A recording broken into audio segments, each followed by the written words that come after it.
त्रिशुद्धि अत्यंत आवश्यक। नमोस्तु गुरुदेव, नमोस्तु गुरुदेव। कांच मंदिर, कांच महिला मंदिर, महिला मंडल, कांच मंदिर महिला मंडल इंदौर, और उसके बाद में तैयार रहेंगी श्रीमती अंजू जी जैन गुड़गांव, प्रामाणिक जो गुणायतन की ट्रस्टी भी हैं और प्रामाणिक पाठशाला के लिए बहुत ही अच्छा योगदान दे रही हैं। मेरे आराध्य गुरु को नमोस्तु, कांच मंदिर महिला मंडल की तरफ से नमोस्तु नमोस्तु नमोस्तु। छुल्लक महाराज जी को इच्छामी इच्छामी इच्छामी। गुरुवर के चरणों में नूर मिलता है, सबके दिलों में सुकून मिलता है। जो भी आता है गुरुवर के चरणों में उसे कुछ ना कुछ जरूर मिलता है, जरूर मिलता है। हे गुरुवर, हमने आचार्य भगवान के मुख से सुना है संसार के सारे अच्छे कार्य पुण्य से होते हैं। गृहस्थ अवस्था में पुण्य बढ़ाने का सबसे अधिक उत्तम कारण क्या हो सकता है? जैसे पूजन करने में, हारदान देने में, परमात्मा सेवा में, या उपवास करने में, या बैया वृत्ति करने में। गुरुवर, शंका का समाधान करो। देखो, गृहस्थों के जीवन को पुण्य से ही आगे बढ़ाया जा सकता जी महाराज। और गृहस्थ जीवन में पुण्य को उपार्जित करने के 4 आधार। पुण्यम जिनेन्द्र परिपूजन साध्य माध्यम, पुण्यम सुपात्रगत दान समुत्थमन्न, पुण्यम व्रतानुचरणा दुपवास योगा, पुण्यार्थिना सतत पुण्य समाज नियम। जिनेन्द्र भगवान की पूजन से पहला पुण्य, जी गुरुवर। पात्र दान से दूसरा पुण्य, जी गुरुवर। व्रतों के पालन से तीसरा पुण्य, जी बेटा। और उपवास कर लेने से चौथा पुण्य। जो चारों करे उसको महापुण्य समझ। नमोस्तु गुरुवर, नमोस्तु गुरुवर, नमोस्तु गुरुवर। श्रीमती अंजू जी जैन गुड़गांव, ट्रस्टी गुणायतन, और उसके बाद में तैयार रहेंगे हंस कुमार जी जैन, ट्रस्टी हैं गुणायतन के। नमोस्तु एक सेकंड गुरुवर, मेरी एक नमोस्तु। हो गया, एक सवाल के लिए बोला सर। बस गुरुदेव, एक निवेदन था। सर सेठ हुकमचंद द्वारा निर्मित कांच मंदिर अति प्राचीन, माँ के सभी श्रावकों की ओर से निवेदन करता हूँ कि आपका आशीर्वाद कांच मंदिर को भी प्राप्त हो। अरे भाई, कोई इंदौर आया और कांच मंदिर ना आया, ऐसा होता है क्या? बिल्कुल सौभाग्य था। प्रतीक्षा कर। ओम ओम, बस समय नहीं, चलिए आगे। नमोस्तु गुरुदेव। ओम, अतिक्रमण नहीं, बैठो बोलो। नमोस्तु गुरुदेव, नमोस्तु नमोस्तु। गुरुदेव, आज परिवार से लेके विश्व अशांति और भय में जी रहा है। बांग्लादेश और इजराइल जैसी घटनाएं आजकल बहुत ज़्यादा देखी जा रही है। तो आगामी 10 धर्मों में ऐसा हर व्यक्ति क्या करे जिससे कि विश्व में शांति फैलाने में अपना सहयोग दे सके? देखिए, 10 लक्षण के पूर्व बड़ा महत्वपूर्ण सवाल आपने यहाँ उपस्थित किया है। सबसे पहले तो हमें ये जानना चाहिए कि विश्व में एकमात्र जैन धर्म ही ऐसा धर्म है जिसमें उदात्त जीवन मूल्यों को इतनी अधिक प्रतिष्ठा और महत्व दिया गया। 10 लक्षण जिसे पर्युषण पर्व के नाम पर भी जाना जाता है, जैन परंपरा का महान पर्व माना गया है। इसे पर्व नहीं, पर्वाधिराज कहा जाता है। जैसे पर्वतों में सुमेरु, तीर्थों में सम्मेद शिखर, तो पर्वों में पर्वाधिराज पर्युषण पर्व 10 लक्षण पर्व को माना जाता है। धर्म के 10 लक्षण इसमें हैं और विश्व का इकलौता एक पर्व है जिस पर्व में लगातार 10 दिनों तक क्षमा, मृदुता, ऋजुता, पवित्रता, सत्य, संयम, तप, त्याग, मोह ममत्व रहितता और ब्रह्मचर्य जैसे उदात्त जीवन मूल्यों की पूजा की जाती है। मेरी समझ में विश्व की किसी भी परंपरा में जीवन मूल्यों की आराधना का ऐसा कोई पर्व नहीं। ये जैन धर्म के आध्यात्मिक पक्ष का स्पष्ट उद्घोष और उदाहरण है, जिसमें सभी लोग 10 दिनों तक इन गुणों की आराधना करेंगे।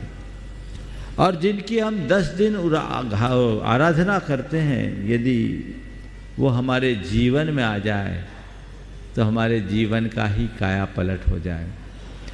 सबसे पहला धर्म क्षमा है, और आज दुनिया में इसी क्षमा को फॉरगिवनेस के रूप में प्रचारित किया जा रहा है। क्षमा हमारे भीतर के धृति और सहिष्णुता का द्योतक है।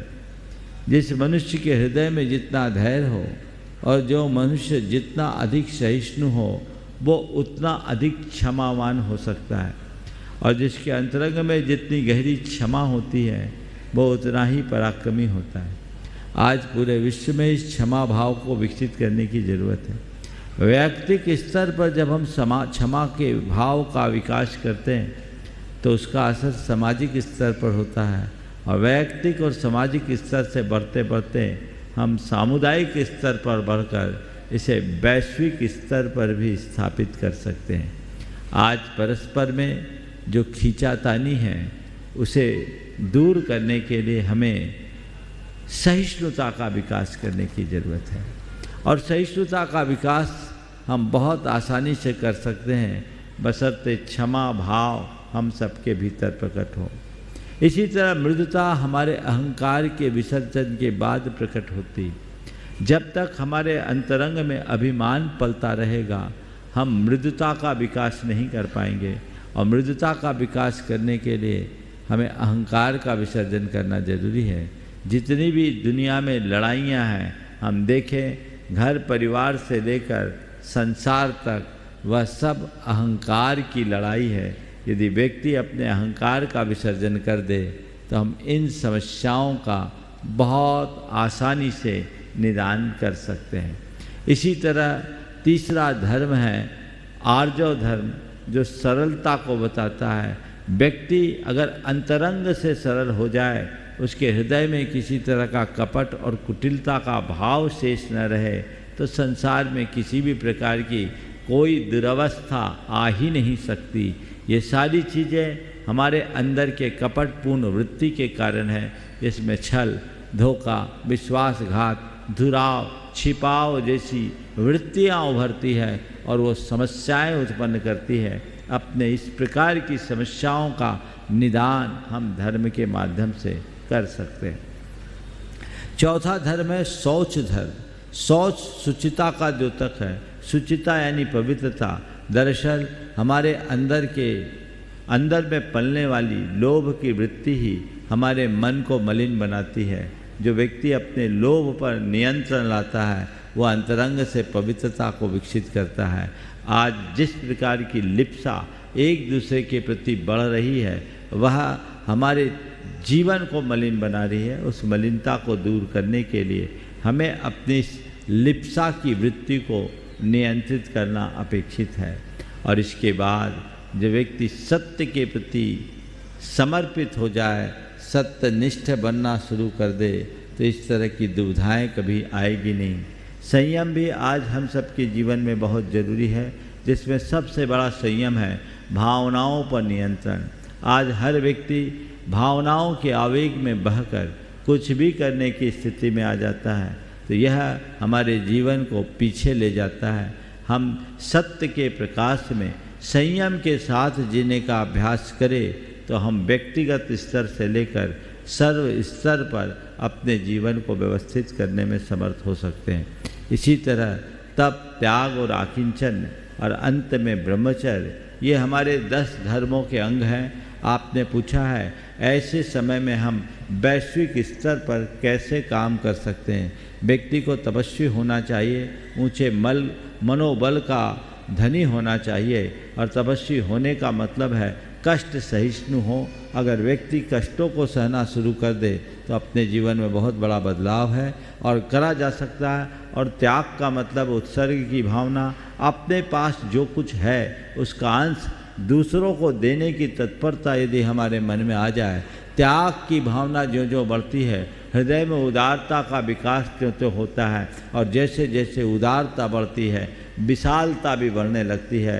आज विश्व को इसी उदारता, पूर्ण विशालता की ज़रूरत है, ताकि संकीर्ण मनोवृत्ति से ऊपर उठकर हम विश्व के कल्याण की बात को सोच सके, समझ सके। और इसके बाद है आकिंचन, यानी ममत्व का अभाव, स्वामित्व के भाव का अभाव। अगर व्यक्ति अपने अंदर इस तरह के ममत्व और स्वामित्व की बुद्धि से अपने आप को बाहर निकालता है तो किसी प्रकार की खींचातानी रहेगी नहीं, और उसके बाद जो शेष बचेगा वो ब्रह्म है, यानी अपने स्वभाव में रमन। पूरे विश्व को आज स्वभाव में रमने की ज़रूरत है, विभाव में रम रहा है, इसलिए ये विसंगतियाँ खड़ी हो रही है। जब विश्व स्वभाव में रमेगा तो सब चीज़ें अपने आप आना शुरू हो जाएगी।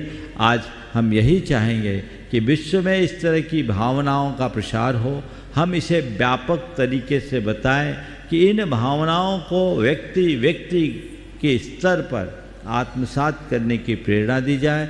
वैश्विक स्तर पर इसके अलग अलग प्रशिक्षण के कार्यक्रम संचालित किए जाए, आयोजित किए जाए, ताकि लोगों के हृदय में एक आध्यात्मिक दृष्टिकोण प्रकट हो और वे अन्य बातों को गौण करके इन जीवन मूल्यों को प्राथमिकता दे। तो मैं समझता हूँ इन सारी समस्याओं का व्यापक निदान हो सकता है। हम सबको चाहिए कि इस पर्यूषण पर्व को केवल अपने पूजन पाठ तक सीमित करने की जगह इसे व्यापक स्तर पर प्रचार प्रसार करें और इसे अपने जीवन के परिवर्तन का एक आध्यात्मिक माध्यम के रूप में प्रचारित करें, तो बहुत बड़ा बदलाव घटित हो सकता है। नमस्ते गुरुदेव।